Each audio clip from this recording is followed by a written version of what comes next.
Chapter 19. Now he had a rough idea of the situation. The alliance, which climbed the 100,000 mountain, was utterly annihilated. However, the 100,000 mountain is the home of the demon sect. It wouldn't be surprising if some of them survived the war. Those demon sect survivors must have witnessed Chung Myeong killing the heavenly demon. Ugh, damn. All the people who should be recognized were dead, and not a single person knew he survived. Meanwhile, his enemies survived and came for revenge. What the hell is this? Jogul felt a chill and stepped back. Why are you suddenly angry? Gah. Chung Myeong rubbed his face. I need to calm down. It wasn't something he should be angry about in front of Jogul.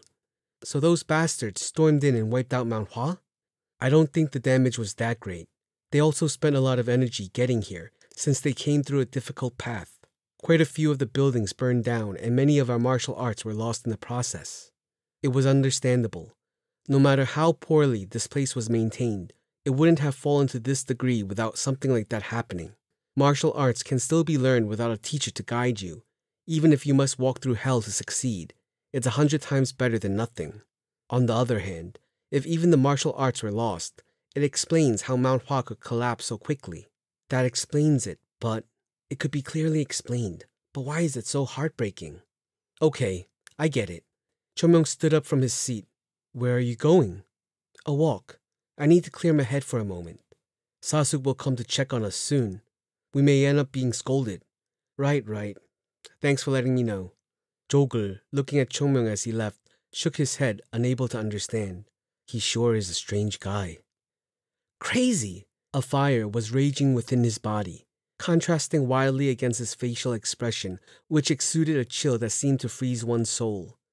I risked my life, sacrificed myself to kill that demon, and those below him destroyed Mount Hua? What the hell are these results? Is there no retribution in this world? His mind began to ache as his thoughts continued, unrestrained. Chung Myeong sighed.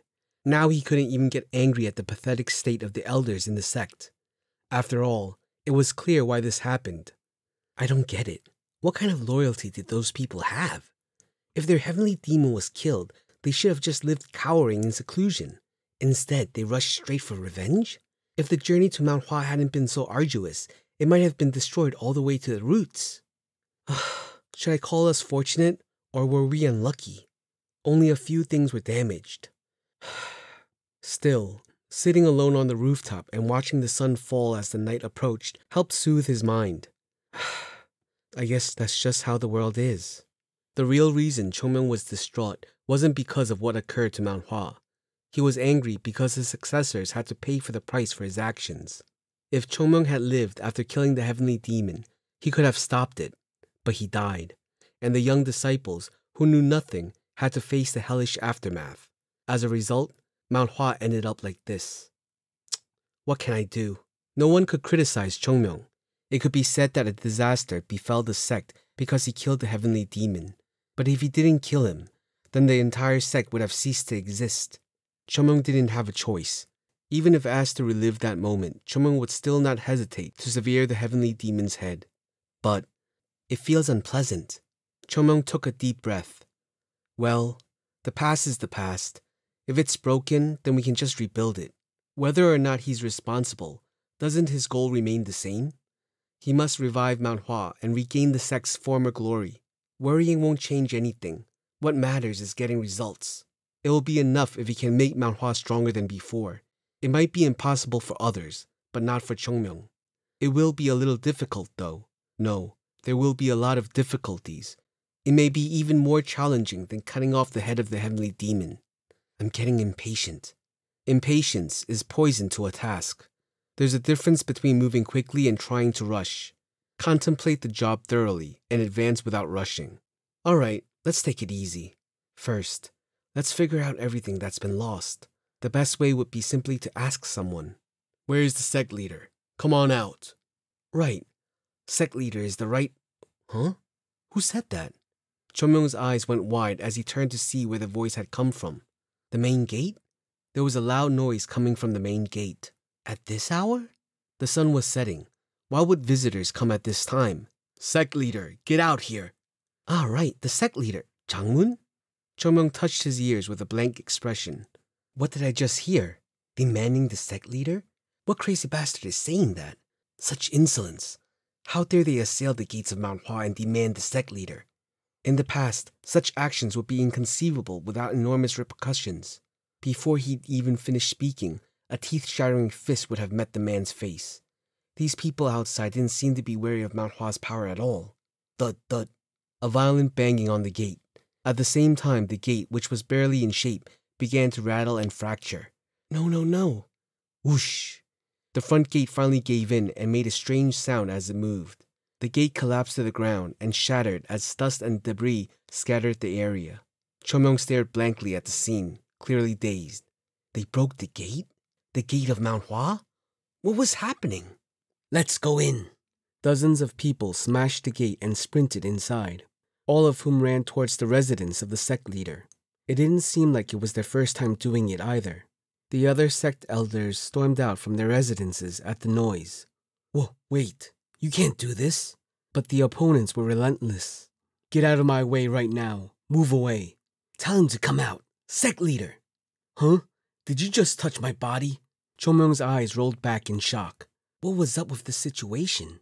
The intruders broke in as if they owned the place, but the elders seemed to be struggling to block them. Whenever one stepped forward, the elders would step back as if they had been assaulted. It wasn't like they had strength. No. Chung Myeong could feel that the elders were strong. Before Chung Myeong could understand the situation, the people pushed in and arrived in front of the residence. Sect leader, come out right now. Don't even think of running away. I know you're in there. I'm not going to let you have your way today. Come out. Chung Myeong was feeling dizzy. What am I seeing? Where am I? No matter how horrible the downfall was, Mount Hua wasn't a place where such things could happen. Chung Myeong felt something hit his forehead as his anger began to boil over. What are you doing? Eh? One of the elders, holding back the violent man, asked Chung Myeong and rebuked him. Go inside right now. Why is the third-class disciple wandering around at this time? Chung Myeong tried to think of an excuse. Come to think of it, no one but him was here. Despite such a considerable commotion, not a single disciple was here. Does this sort of thing happen often? It was human nature to stick your head out and spy when there was a commotion. Nevertheless, the fact that no one came meant that a code of conduct had already been established in this situation. Chung Myeong, who only joined recently, had no knowledge about this. Who's this brat? No, even so, it wasn't him they should be concerned about, but these violent people. Sect leader, come out! I'm not going back like this today. Hiding is no use. Come out! Have you no shame? The people didn't stop shouting in front of the sect leader's residence. Chung Myeong's neck began to feel stiff. It happened then. Keek! The door creaked open with a shrill sound, and Hyunjung, the sect leader of Mount Hua, walked out. When he came out, the members of Mount Hua bowed to him. What are you doing here at this late hour? While Chung Myeong was getting angry at their words, the sect leader responded in a noble manner befitting his status. He felt proud seeing the man act this dignified, despite not having anyone to guide him properly. Every movement was refined, and his words carried strong yet stable energy, which felt good to the listener, making Chung Myeong feel even more relaxed. Truly, what nonsense are you asking? Come down, right now. Why are you acting all calm? Right. He's pretending to be calm. No. Hyunjung's face stiffened slightly as he sighed. I didn't run, nor did I hide. Where would I go if I left Mount Hua? So calm down. Quiet that mouth of yours. Chung Myeong was enraged. Even though he spoke to them respectfully, these crazy people didn't even bother listening. The strange thing was how despite that, the sect leader didn't yell, but seemed flustered instead. What sin did he commit to act so meekly? Oh, a particular word came to Chung Myeong's mind. Sect leader. A person who seemed to represent this group pointed his finger and shouted, We have waited long enough. We can't wait any longer. The calmness disappeared from Hyunjung's face. No way. When will you pay our money back? The payment day passed long ago. We can't wait any longer. Chung Myeong looked at Hyunjung with blank eyes. Hyunjung's virtuous appearance vanished as he opened his mouth with an awkward expression. If you can give me some more time. Chung Myeong grabbed the back of his neck and stared toward the sky. Shit. There's debt as well? A collapsing sect is all that's left, and even that is owed to a debt collector? Tears formed in Chung Myeong's eyes.